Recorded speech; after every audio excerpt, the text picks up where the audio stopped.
Acontecimientos importantes de la era actual. Muchas profecías se van cumpliendo a medida que avanza esta era. El carácter general de la era está presentado en 7 parábolas en Mateo 13. En la parábola del sembrador, que es de naturaleza introductoria, se describe la variada recepción de la verdad. A veces cae sobre el terreno duro y apisonado, donde queda a merced de las aves que la comen.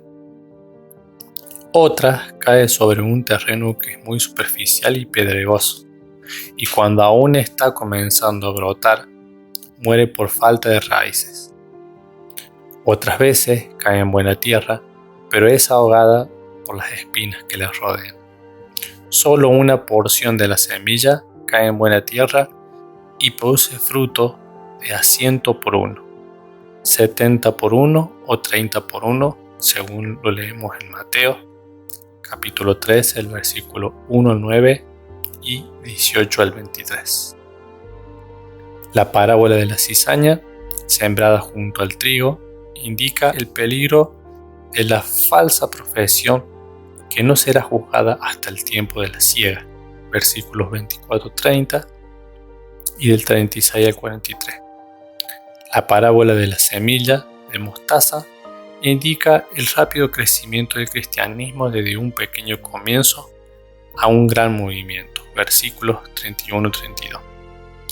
La parábola de la levadura habla del mezclado con la buena masa hasta que todo queda leudado, versículos 33 al 35.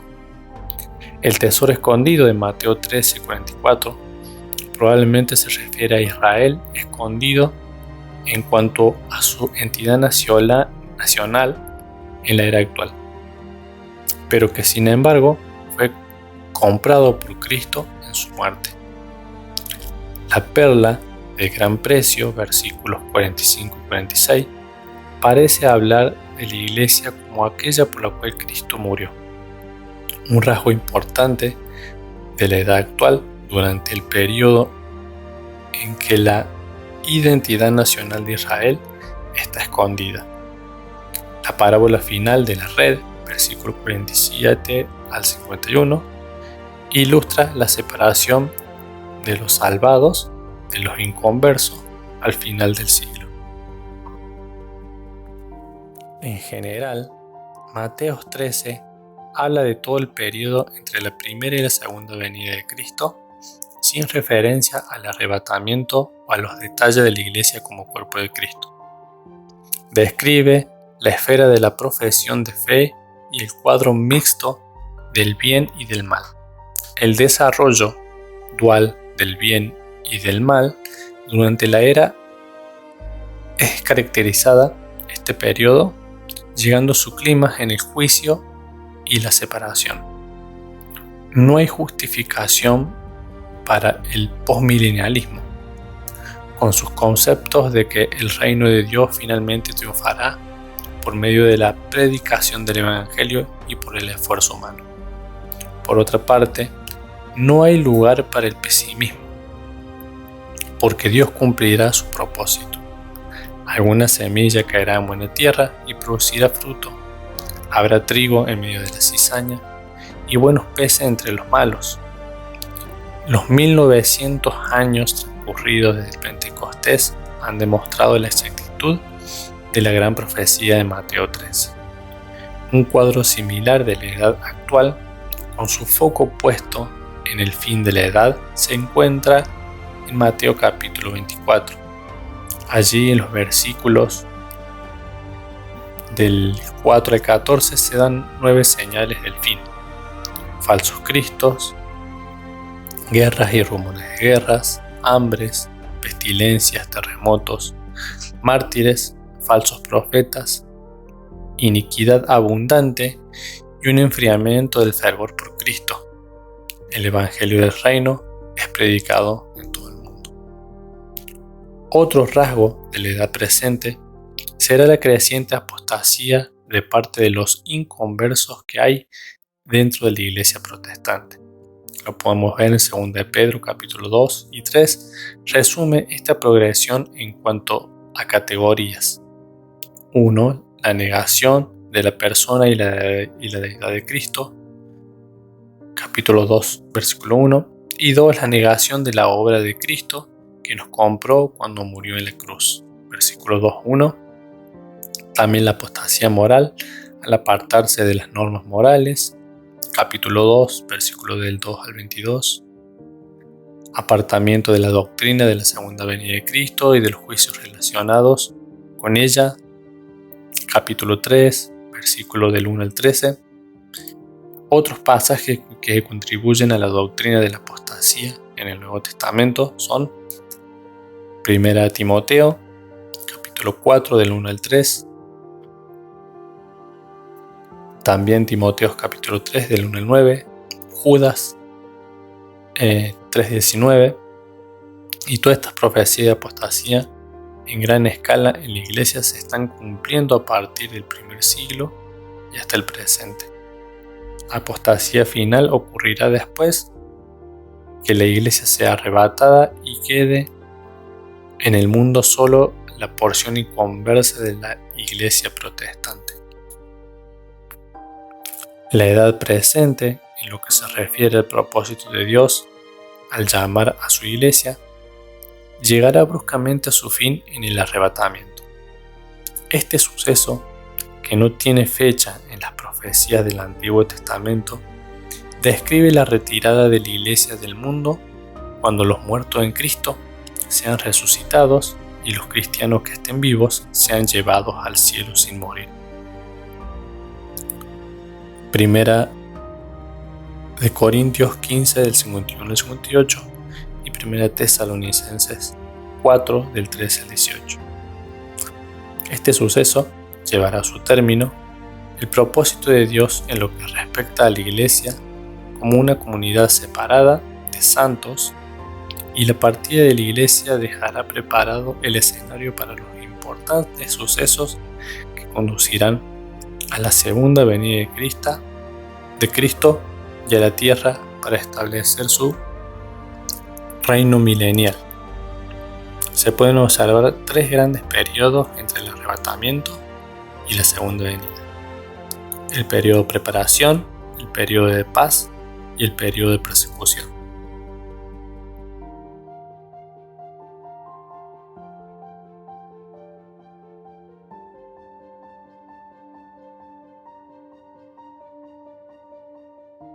De preparación que sigue al arrebatamiento. El arrebatamiento, al sacar de la tierra a toda persona salvada, será una intervención dramática en la historia humana. Señalará el comienzo de una serie de sucesos que rápidamente se moverán hacia un gran clímax en la segunda venida de Cristo. Obviamente, la salida de todos los cristianos de la tierra tendrá un efecto sobre la historia del mundo como un todo y permitirá la demostración del mal en el mundo y el cumplimiento del propósito satánico de una manera que antes no fue posible. La primera fase después del arrebatamiento será un periodo de preparación para los grandes acontecimientos que seguirán. Estos sucesos estarán relacionados con las 3 grandes áreas de la profecía, que conciernen a la Iglesia, Israel y los gentiles. La Iglesia protestante quedará en la tierra después del arrebatamiento, aunque la cuestión de si la Iglesia pasa por la tribulación ha sido objeto de controversias. Muchos expositores creen que la Iglesia, como cuerpo de Cristo, será llevada en el arrebatamiento, dejando no solamente a la Iglesia protestante, compuesta enteramente de personas no salvadas, sobre la tierra para cumplir las profecías acerca del cristianismo. La Iglesia profesante, después del arrebatamiento, está simbolizada por la ramera del Apocalipsis 17, descrita cabalgando sobre la bestia escarlata que representa el poder político de ese tiempo. Su dominio es sobre todo el mundo, simbolizado por las muchas aguas en Apocalipsis 17, versículo 1 y 15. Por la descripción hecha, parece claro que la Iglesia mundial, que ahora está en su forma más primitiva, se ve aquí en su etapa de completa apostasía, puesto que cada cristiano verdadero ha sido quitado. Religiosamente hablando, el periodo posterior al rapto, en consecuencia, será un movimiento hacia la integración de la Iglesia mundial y hacia la religión única mundial, desprovista de los rasgos redentores de la verdadera doctrina cristiana. Para Israel, el periodo de preparación será un tiempo de avivamiento. Según Romanos 11:25, la ceguera actual de Israel será quitada y muchos en Israel abrirán sus ojos al hecho de que Jesús ciertamente es su Mesías y Salvador.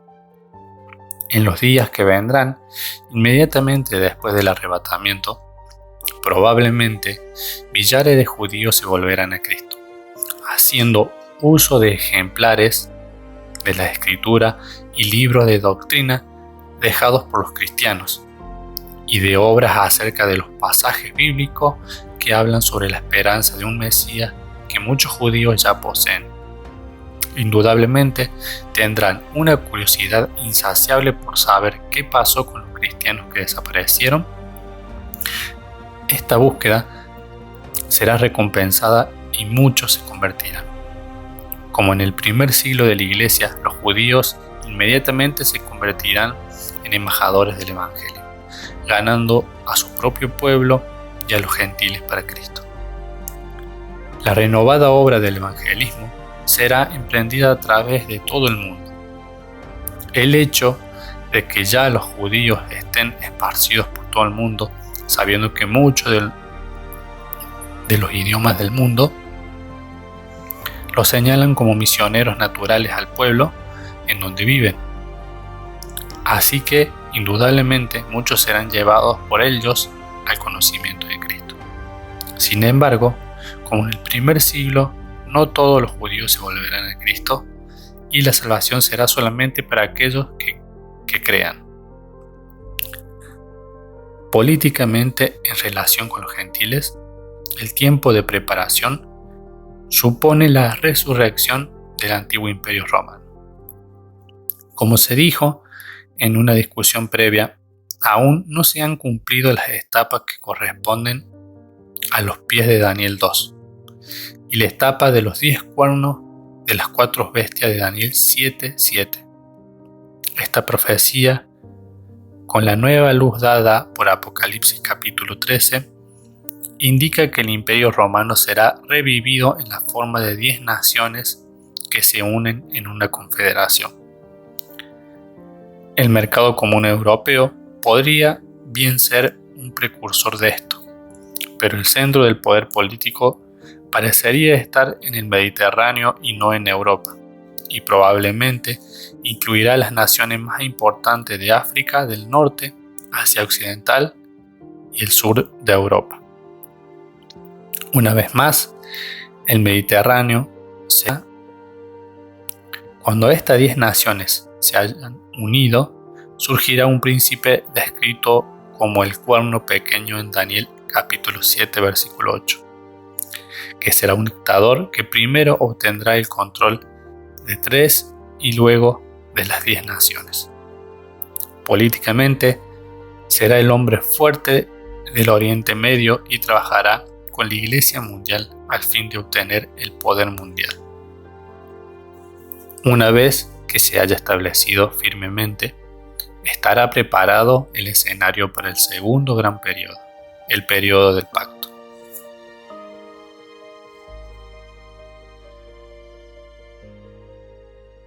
Periodo de paz.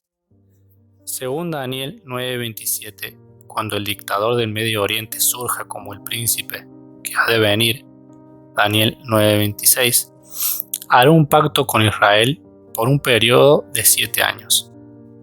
Los detalles de este pacto no se nos dan en la Escritura, pero todo hace suponer que se trata de un pacto de protección. Es claro que el dictador desea poner en fin a la controversia entre Israel y las naciones circundantes. Usa la artimaña de establecer un protectorado para Israel y por este medio traer una cierta medida de paz y una tranquilidad a la situación política en el Medio Oriente. Aunque no hay indicación de que este será un periodo de completa paz, Israel está seguro, relativamente hablando, y se le conceden privilegios en comercio y una libertad en cuanto a atención que no ha caracterizado a la nación desde que fue formada en 1948. Indudablemente, el cambio antigua tierra e Israel prosperará financieramente.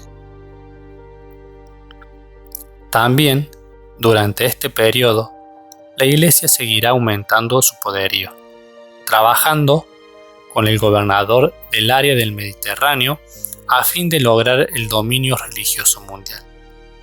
De igual modo, seguirá la evangelización de Israel y muchos se volverán a Cristo.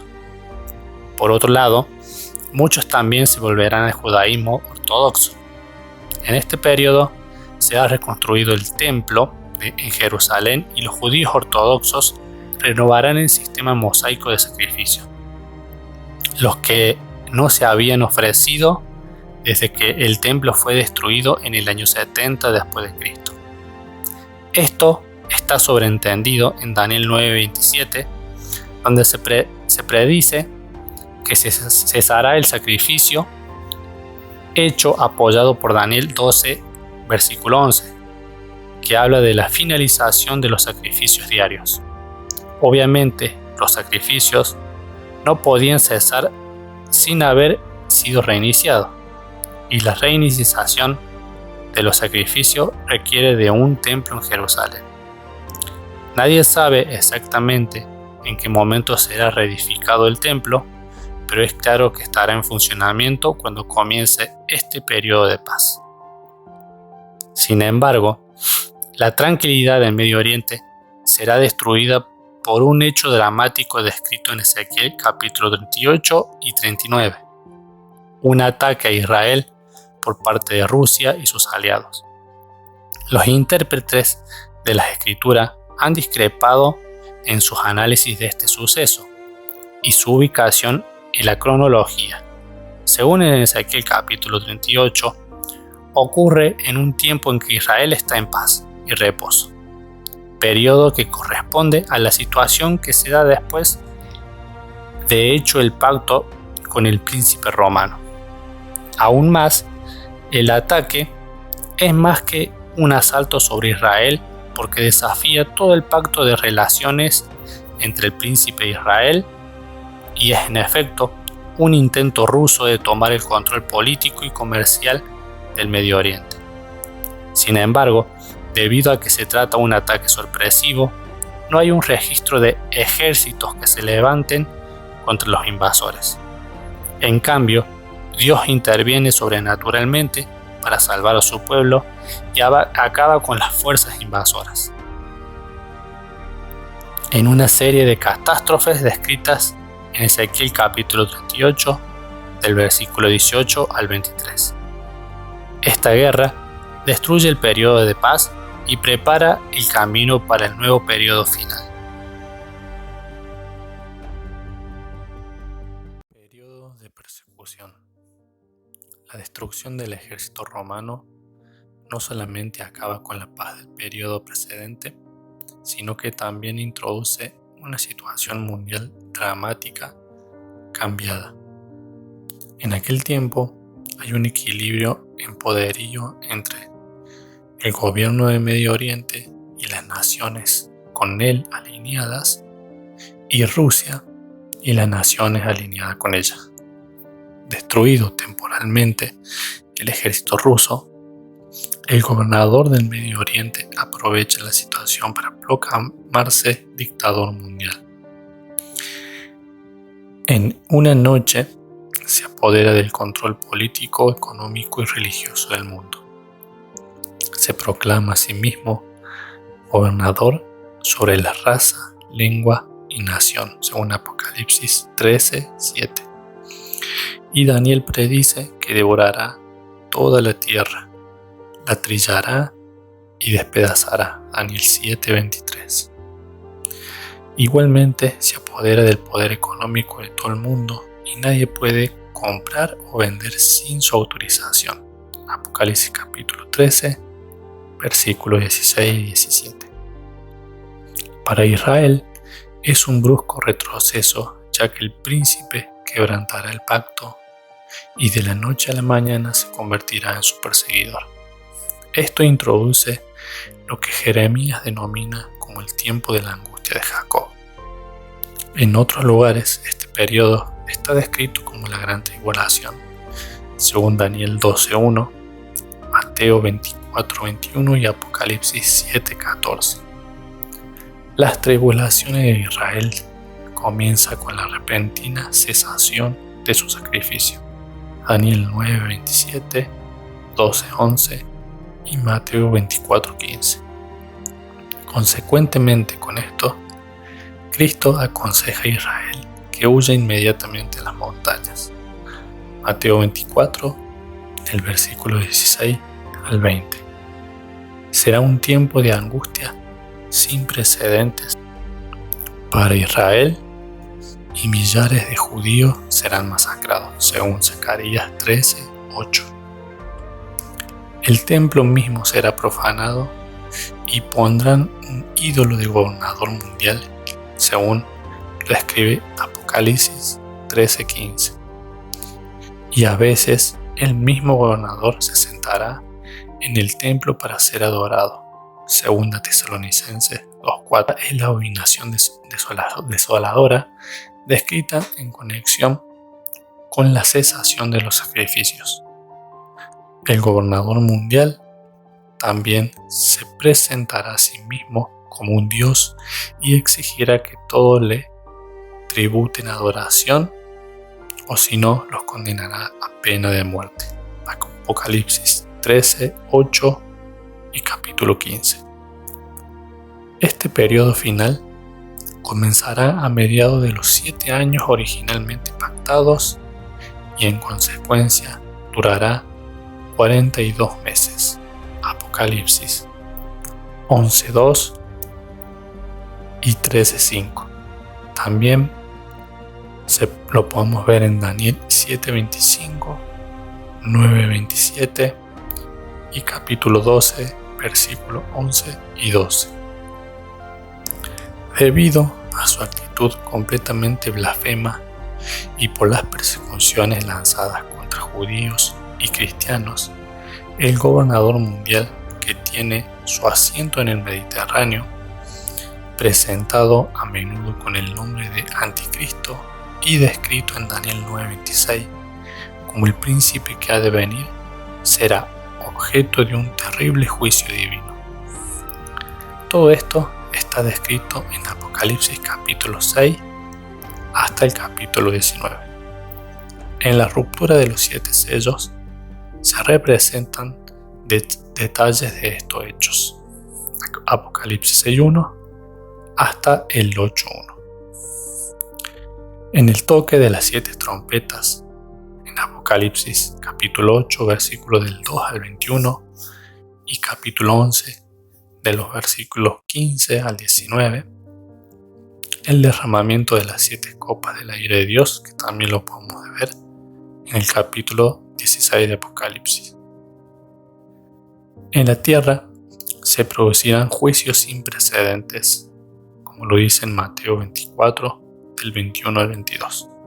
Cristo lo describió como un periodo tan terrible que si no fuera detenido por la segunda venida de Cristo, habría resultado en el exterminio total de toda la raza. La mayor parte de la población del mundo es destruida por guerras, pestilencias, hambrunas, estrellas que caen del cielo, terremotos, posesión demoníaca y una grave interrupción del orden de las fuerzas naturales en el mundo. El desorden resulta de estos desastres, crea oposición al gobernador mundial en el Medio Oriente. es incapaz de cumplir sus promesas de paz y abundancia. Como resultado, se producen revoluciones de carácter mundial y grandes porciones del mundo se rebelan contra su autoridad. Esto acaba en una gran guerra descrita en Daniel, capítulo 11, versículo 40 al 45, y en Apocalipsis, capítulo 9, del versículo 13 al 21, capítulo 16, del versículo 13 al 21. Las naciones del mundo se traban en una lucha, en una batalla pendular de avances y retrocesos, con grandes ejércitos del sur, grandes ejércitos del norte y un gigantesco ejército del oriente que descienden hacia la Tierra Santa a fin de ofrecer batalla. En la cúspide de este conflicto, Jesús regresa en poder y gloria para dejar caer su juicio contra los hombres malvados reunidos en esta lucha y para establecer su reinado milenial. En conjunto, los hechos que desembocan en la segunda venida de Cristo se describen con considerable detalle en el Antiguo Testamento y en el Nuevo. El período es una dramática secuencia de acontecimientos terribles que no tienen igual en ningún otro período de la historia o la profecía. Las muchas indicaciones de que el mundo se está moviendo en dirección a ese clímax hacen altamente pertinentes las enseñanzas bíblicas acerca de la inminencia de la venida del Señor por los suyos en el arrebatamiento.